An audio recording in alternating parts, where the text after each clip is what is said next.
mon nom est Anne-Geneviève Poitras. Je suis chocolatière, propriétaire de la chocolaterie de la Nouvelle-France, ici à Vancouver. Qu'est-ce qui a allumé l'étincelle qui t'a donné le goût de partir ta propre entreprise? Oh mon Dieu! Je pense que j'ai toujours voulu être entrepreneur. Quand j'étais jeune, j'avais un livre dans lequel j'écrivais toutes mes idées d'entreprise, donc les différents restaurants, traiteurs, etc. Ça a toujours été un peu de la nourriture, avec toutes mes idées, le matériel nécessaire, les menus, etc. Le livre que j'ai toujours d'ailleurs, que j'ai utilisé, a fait prendre ma décision. Est-ce que je fais de la chocolaterie ou est-ce que je fais de la pâtisserie-boulangerie dans laquelle j'ai étudié? Donc, il me semble que ça a toujours fait partie de mes rêves, mes désirs d'être entrepreneur.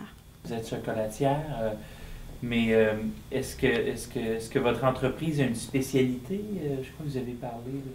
Oui, oui. Donc, on fait des chocolats français. Donc, on utilise du chocolat français, donc qui est produit en France, qui est envoyé ici, avec lequel on travaille pour préparer différents chocolats et des confiseries. Mais on spécialise aussi dans un produit qui est d'origine simple, c'est-à-dire que les fèves viennent de pays en particulier, tels que le Mexique, le Venezuela, la Tanzanie, etc. Donc, il y en a plusieurs, évidemment, tous au sud de l'Équateur. Souvent, les fèves sont mélangées avant la fabrication du chocolat, ce qui rend le produit plus simple et régulier, donc le chocolat qu'on connaît tous les jours.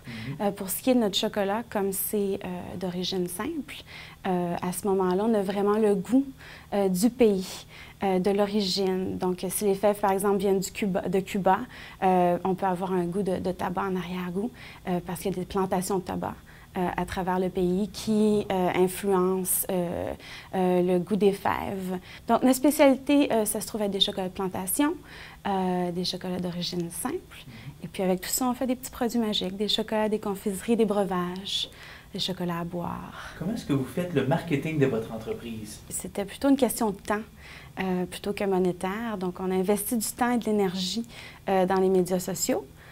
Donc, Facebook, Twitter nous ont aidés beaucoup à passer le mot, donc à atteindre notre clientèle plus rapidement, leur envoyer l'information. Donc ça a été quelque chose sur lequel on a mis du temps et de l'énergie. Mais disons que le marketing le plus réussi, le plus efficace, ça serait le bouche à oreille. Donc, le bon vieux bouche à l'oreille qui nous a permis d'atteindre des journalistes, des food critics, comme on dit, donc des critiques culinaires qui sont passés par chez nous, essayer les produits et ensuite ont écrit sur nous de façon gratuite. C'est ce qui a amené le plus de gens à travers nos portes, donc dans la chocolaterie. Quels seraient, d'après toi, les 3 meilleurs conseils que tu aimerais donner à quelqu'un qui veut devenir entrepreneur? D'y penser longtemps, donc 2, 3, 4, 5 fois avant de se lancer, donc de vraiment y penser, de planifier les choses, donc d'écrire son plan d'affaires. Donc ça serait mon deuxième conseil. Et puis, troisièmement, de s'entourer des bonnes personnes.